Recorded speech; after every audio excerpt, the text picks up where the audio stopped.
Hello students, degree engineering round 1નો allotment ગઈકાલે publish થઈ ચૂક્યું છે. એડમિશન કન્ફર્મેશન કેવી રીતે કરી શકાય તેની ડિટેલ ગાઈડલાઇન એસીપીસીની યુટ્યુબ ચેનલ પર ઉપલબ્ધ છે. હવે અલોટમેન્ટ તેમજ રીશફલિંગને રિગાર્ડિંગ અલગ અલગ ક્વેરી સ્ટુડન્ટ્સ દ્વારા એસીપીસી પર આવતી હોય છે. તો આજે આપણે અલગ અલગ કેસ લઈને જોઈએ કે આવા કેસીસમાં ફર્ધર શું કરવું જોઈએ ફોર એડમિશન કન્ફર્મેશન એન્ડ રીશફલિંગ.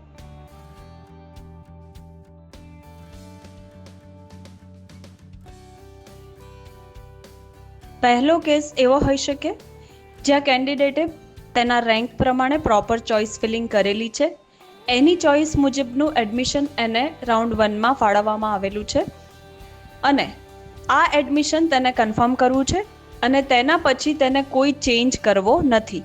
તો આવા વિદ્યાર્થીએ હાલનું જે પણ એડમિશન છે તેને ઓનલાઈન કન્ફર્મ કરીને online token tuition fee pay કરી દેવી જોઈએ, તેમજ એક્સેપ્ટન્સ લેટર ડાઉનલોડ કરીને સંસ્થા ખાતે રિપોર્ટિંગ કરી દેવું જોઈએ. આવા કેન્ડિડેટે નેક્સ્ટ રાઉન્ડ માટે એટલે કે રાઉન્ડ 2માં કોઈ પણ પ્રક્રિયા કરવાની રહેતી નથી.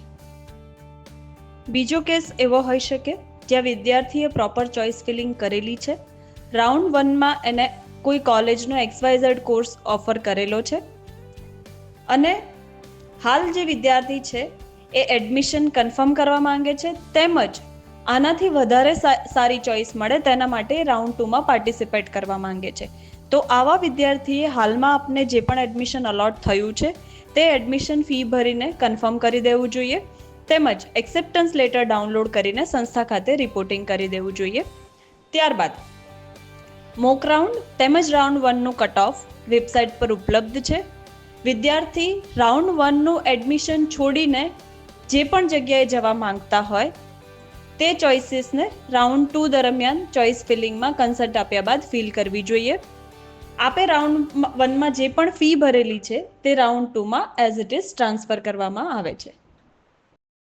નેક્સ્ટ કેસ એવો હોઈ શકે જ્યાં આપે ચોઇસ ફિલિંગ કરેલી છે કે આપનાથી ચોઇસ ફિલ કરવાની રહી ગઈ છે, તો હાલ આપને રાઉન્ડ 1માં કોઈ પણ પ્રકારનું એડમિશન અલોટ કરવામાં આવ્યું નથી.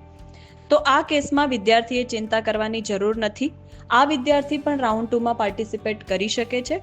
રાઉન્ડ 2માં પાર્ટિસિપેટ કરવા માટે તેને કન્સન્ટ આપવાની રહેશે રાઉન્ડ 2ના શેડ્યુલ પ્રમાણે, તેમજ કન્સન્ટ આપ્યા બાદ મોક રાઉન્ડ અને રાઉન્ડ 1ના કટ ઓફનું એનાલિસિસ કરીને તેના રેન્કને ધ્યાનમાં રાખીને મહત્તમ ચોઇસ ભરવી અનિવાર્ય છે. નેક્સ્ટ કેસ એવો હોઈ શકે જ્યાં આપે ચોઇસ ફિલિંગ કરેલી છે અને આપને એડમિશન અલોટ કરવામાં આવ્યું છે, પરંતુ આપે હજુ સુધી એડમિશનને કન્ફર્મ કરેલું નથી. તો આવા વિદ્યાર્થીએ હાલમાં જે પણ એડમિશન ફળવાયું છે તેને કન્ફર્મ કરી લેવું જોઈએ ટોકન ટ્યુશન ફી ભરીને, તેમજ સંસ્થા ખાતે રિપોર્ટિંગ કરી દેવું જોઈએ. જો આપ આપના ફળવાયેલા એડમિશનને કન્ફર્મ નથી કરતા તો એ 17 તારીખ બાદ આપોઆપ રદ થઈ જશે અને આવા વિદ્યાર્થી પણ રાઉન્ડ 2માં ભાગ લઈ શકે છે કન્સન્ટ આપ્યા બાદ. તો હાલનું જે પણ એડમિશન છે એ કન્ફર્મ કરવું હિતાવહ છે.